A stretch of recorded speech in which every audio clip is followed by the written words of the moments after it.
세 번째 키워드 볼까요? 네, 세 번째 키워드는 트럼프 비하인드로 잡았습니다. 예. 어떤 얘기입니까?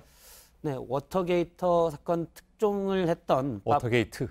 워터게이트 미안합니다. 사건 아닙니다. 특종을 했던 밥 우드워드 기자가 트럼프 미국 대통령의 비하인드에 관한 책을 오는 11일 출간할 예정입니다. 백악관 관계자들을 심층 인터뷰에서 트럼프 대통령이 이렇더라라는 내용인데요. 워싱턴 포스트가 현지 시각으로 4일 관련 내용의 일부를 보도했습니다. 예. 내용 몇 가지가 있는데요. 특히 우리나라 관련된 내용들이 많았습니다. 아, 그런가요? 예. 트럼프 대통령이 실제 한미 FTA를 폐기하려고 관련 서류를 책상에 올려놔라 했는데요. 한미 FTA가 폐기되면 국가 안보에 문제가 있다고 생각한 당시 켈리 콘 미국 백악관의 경제위원장이 게리 콘. 게리 콘입니다. 게리 콘이 미안합니다. 아닙니다. 게리 콘이 대통령이 한미 FTA 파기에 관해 사인하는 것을 막기 위해서 트럼프 책상에서 그 결제 서류를 훔쳤다라고 얘기를 했습니다. 당시 사실 우리나라에서도 문제가 한미 FTA는 큰 영향을 끼치는 건데 책상에서 서류를 빼낸 것만으로도 문제가 어쨌든 없어졌고요. 트럼프 대통령은 서류가 없어졌다는 사실을 몰랐다고 합니다. 아, 그런가요? 그런 일도 있을 수 있는 거군요.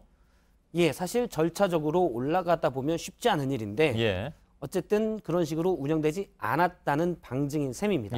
사실 이 한미 FTA 문제는 우리나라로서도 굉장히 좀 중요한 문제잖아요. 그죠?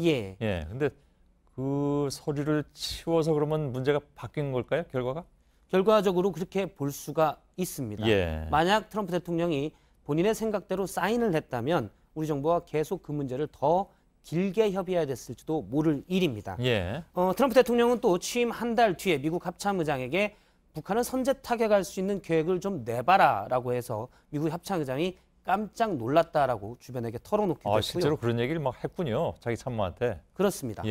또 지난해 김정은 국무위원장과 리틀 로켓맨이다라면서 서로 격한 말을 주고받았었는데 미국의 참모들이 김정은 위원장을 자극할 수 있기 때문에 그런 말은 좀 삼가는 게 좋겠다라고 하자 트럼프 대통령이 이건 지도자 대 지도자, 남자 대 남자, 그리고 나와 김의 대결이다라고 계속 격한 말을 주고받았다고 합니다. 이 때문에 트럼프 대통령의 백악관에서는 사실 대통령에 대한 이른바 뒷담화가 많이 있었는데요. 매티스 전 국방장관이 트럼프 대통령을 향해서 초등학교 5, 6학년 같다라는 말도 했었다고 합니다. 3, 4학년은 아니군요, 그래도. 5학년 정도로 봤고요.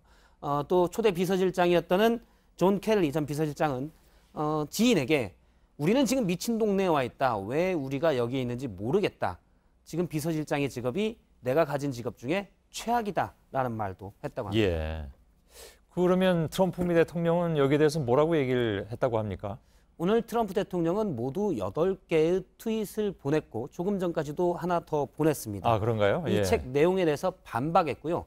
매티스 전 국방장관이나 또는 존 켈리 비서실장이 그 내용을 모두 부인했다. 실제 부인한 건 맞습니다. 그래서 이 내용은 사실이 아니다. 11월 중간선거를 앞두고 혹시 작업하는 것 아니냐라고 계속 반박을 했습니다. 여러 가지로 반박을 했는데 하지만 이전에도 화염과 분노라는 책에서 백악관의 이면을 다루는데 그 내용과 거기서 지적한 트럼프의 모습과 이번 책에서 지적한 모습이 일관되고 또 밥 우드워드 기자가 나름 신뢰를 받고 있는 기자이기 때문에 타격은 있을 것으로 보입니다.